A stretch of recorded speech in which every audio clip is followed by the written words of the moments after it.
La rupture est un moment très délicat dans une vie. C'est un véritable bouleversement intérieur. Et si nous n'y sommes pas préparés, la rupture peut laisser des séquelles pour toute notre vie. En consultation, je rencontre souvent des couples qui ont des difficultés dans la relation de couple qu'ils sont en train de vivre. Et finalement, en creusant un peu plus, en discutant, en analysant, on se rend compte que très souvent, les réactions en fait viennent d'un passé. Un passé émotionnel lourd, un passé émotionnel difficile et compliqué. Et très souvent, la rupture a été mal gérée.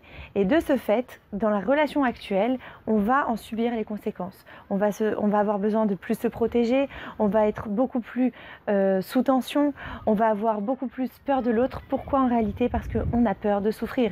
Et c'est bien naturel de vouloir se protéger de la souffrance. La rupture du passé mal gérée va nous empêcher de vivre notre relation de couple actuelle pleinement et de façon épanouie. Alors je voudrais aujourd'hui voir avec vous les différentes étapes d'une rupture amoureuse. Quand on connaît ces étapes, on sait en fait ce qui se passe à l'intérieur de nous, on apprend à se connaître et on apprend donc à les gérer. On sait comment vivre cette rupture, on sait comment appréhender ses sentiments, ses émotions et tout se passe beaucoup plus facilement. Alors évidemment la souffrance sera toujours présente et c'est bien normal puisqu'il s'agit en réalité des étapes du deuil. Alors quand on parle du deuil, ce n'est pas, c'est la perte d'un être cher, oui, mais ce n'est pas évidemment la perte physique, c'est-à-dire on ne parle pas du deuil de mort, on parle du deuil amoureux.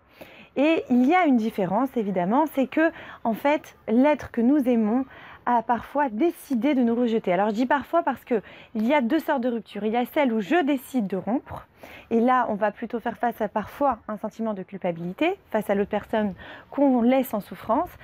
Et il y a la rupture où j'ai dû subir la rupture, c'est-à-dire que je ne la voulais pas et mon conjoint ou le partenaire a décidé de rompre. Et là, c'est bien plus délicat parce que nous allons faire face à une nouvelle blessure, celle du rejet.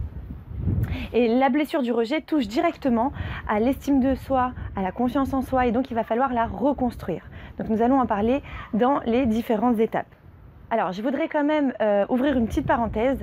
Je vous ai parlé donc des étapes du deuil amoureux.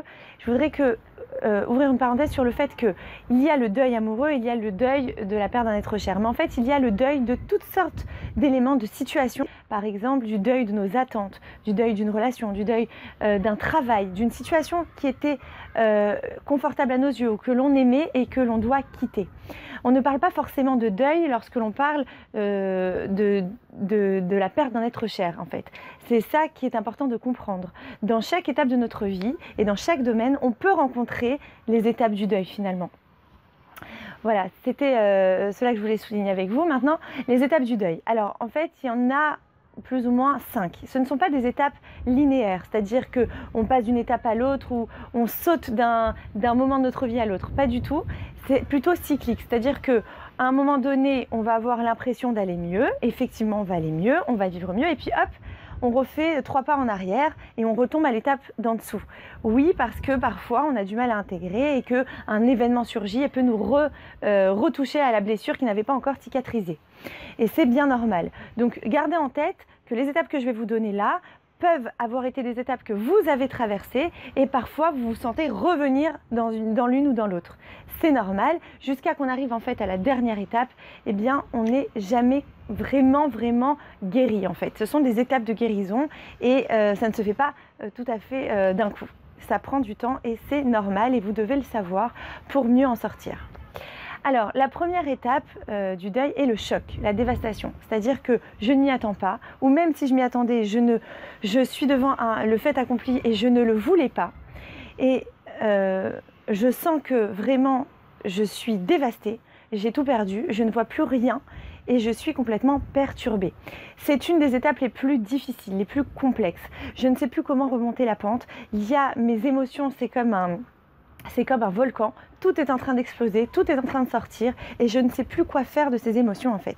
Alors il y a deux situations. Il y a la situation où je vais même avoir des symptômes physiques, je peux avoir des crises de panique, je peux avoir des maux de tête, des maux de ventre, je peux ne pas dormir la nuit, avoir beaucoup d'insomnie. Et là, donc, je suis en pleine explosion de mes sentiments. Et il y a l'autre situation extrême, c'est je me sens complètement détachée émotionnellement, je ne ressens plus rien. J'ai l'impression d'être vide à l'intérieur, j'ai l'impression de voir ma vie comme un film et de ne plus rien ressentir. Et c'est bien normal parce qu'en réalité, le cerveau, pour me protéger, va libérer en fait des substances qui auront un effet analgésique sur mes émotions. En fait, ça veut dire que c'est pour m'aider à surmonter le choc en fait. Et ça veut dire qu'effectivement, je vais avoir ce sentiment de détachement totalement. Et en fait, je suis complètement sous le choc. Donc à cette étape-là, il va falloir essayer au maximum d'habiter mes sentiments, d'habiter le moment présent, de vivre véritablement ce que je suis en train de subir et d'accueillir mes sentiments. En aucun cas, ne chercher à les refouler. Encore une fois, c'est vrai que l'être humain refuse de souffrir et va avoir toujours ce réflexe de survie, de chercher à se protéger quoi qu'il arrive. Mais en réalité, en se protégeant, on se fait plus de mal parce qu'on fait durer le choc sur la durée.